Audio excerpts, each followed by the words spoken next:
ನಮ್ ಒಳಗಡೆ ಗೂಳಿ ಇದ್ರೆ ಗೂಳಿನೇ ಉಳಿಸ್ಕೋಬೇಕು, ನಂದಿ ಇದ್ರೆ ನಂದಿನೇ ಉಳಿಸ್ಕೋಬೇಕು. ಅವಾಗ ಮಾತ್ರ ಯುವಕ ಯುವತಿಯರು ಸಾಧನೆ ಮಾಡಕ್ ಸಾಧ್ಯ ಆಗತ್ತೆ.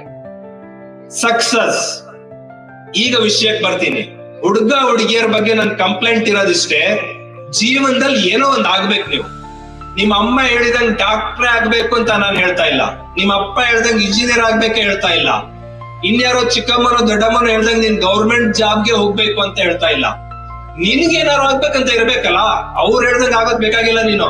ಬಟ್ ನೀನೇನ್ ಆಗ್ತೀಯ ಹೇಳು, ದಟ್ ಈಸ್ ಕ್ವಶನ್. ನಿನ್ಗೊಂದ್ ಸಕ್ಸಸ್ ಬೇಕಲ್ಲ. ಆ ಸಕ್ಸಸ್ ಅಂದ್ರೆ ಏನು ಅಂದ್ರೆ, ಯಾರಿಗೆ ಏನ್ ಬೇಕಾಗಿದೆಯೋ ಅದನ್ನ ಪಡ್ಕೋಬೇಕು. ಯೂತ್ ಅಂತ ಅಂದ್ರೆ ನಿಮ್ಗೆ ಜಾಬ್, ಮನಿ, ಸಕ್ಸಸ್ ಎಲ್ಲ ಬೇಕು. ಈಗ ವಯಸ್ಸಾಗಿ ಒಂದು ಹಾಸ್ಪಿಟಲ್ ಇದಾರೆ, ಇಲ್ಲಿ ಯಾವ್ದೋ SR ಪಾಟೀಲ್ ಹಾಸ್ಪಿಟಲ್ ಇದೆ, ಅಡ್ಮಿಟ್ ಆದಂತ ಒಬ್ಬ ಅಜ್ಜಿ, ಇನ್ನೇನ್ ಸತ್ತೋಗ್ತಾ ಇದೀನಿ ಅಂತ ಅಜ್ಜಿ ಈ ಡಾಕ್ಟರ್ ಹೇಳೋಂತ ಸ್ಥಿತಿ ಇದೆ. ಆ ಅಜ್ಜಿ ಹತ್ರ ಹೋಗಿ ವಾಟ್ ಈಸ್ ಸಕ್ಸಸ್ ಅಂತ ಕೇಳಿದ್ರೆ, ಯಶಸ್ಸು ಎಂದರೇನು ಅಂದ್ರೆ, ನಂಗೆ ಡಿಸ್ಚಾರ್ಜ್ ಆಗ್ಬಿಟ್ರೆ ಸಾಕಪ್ಪ ಅದೇ ಯಶಸ್ಸು ಅನ್ನತ್ತೆ. ಅಂದ್ರೆ ಯಶಸ್ಸು ಒಬ್ಬೊಬ್ರಿಗೆ ಒಂದೊಂದು. ಹಾಸ್ಪಿಟಲ್ ಅಲ್ಲಿ ಮಲಗಿದವ್ರಿಗೆ ಡಿಸ್ಚಾರ್ಜ್ ಆಗುವುದೇ ಯಶಸ್ಸು.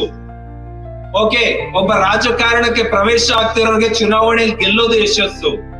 ಸರ್ಕಾರಿ ಉದ್ಯೋಗದ ಕಡೆ ಹೋಗೋನ್ಗೆ ಜಾಬ್ ತಗೊಳ್ಳೋದು ಯಶಸ್ಸು. ಬಿಸ್ನೆಸ್ ಸ್ಟಾರ್ಟ್ ಮಾಡೋದನ್ಗೆ ಕೋಟ್ಯಾಧಿಪತಿ ಆಗೋದು ಯಶಸ್ಸು. ಅದ್ ಏನೋ ಒಂದ್ ಗುರಿ ಇಟ್ಕೊಳ್ಬೇಕು ನೀವು, ಆ ನಿಟ್ಟಿನಲ್ಲಿ ನುಗ್ಗಬೇಕು. ನುಗ್ಗಿದಾಗ ಮಾತ್ರ ಯಶಸ್ಸು ಬರುತ್ತೆ. ಇಲ್ಲಿ ನೋಡಿ, ಒಂದ್ ಮಾತು ಹೇಳ್ತಾ ಇದ್ದೀನಿ, ಇದು ಸಂಶೋಧನೆಯಿಂದ ಬಂದಂತ ವಿಚಾರ. 100ಕ್ಕೆ 95 ಜನ ಸಕ್ಸಸ್ ಪಡೆಯಲ್ಲ, 5 ಜನ ಮಾತ್ರ ಸಕ್ಸಸ್ ಪಡಿತಾರೆ. ಇವತ್ ನನ್ಗೂ ಕಾಣ್ತಾ ಇರಲ್ಲ, ಯುವಕ ಯುವತಿಯರು ಒಂದ್ ಹೆಚ್ಚು ಕಡಿಮೆ 500 ಜನ ಕಾಣ್ತಾ ಇದ್ದೀರಾ. 500 ಜನ ಈ ಸೂತ್ರದ ಪ್ರಕಾರ 25 ಜನ ಮಾತ್ರ ಗೆಲ್ತೀರಾ.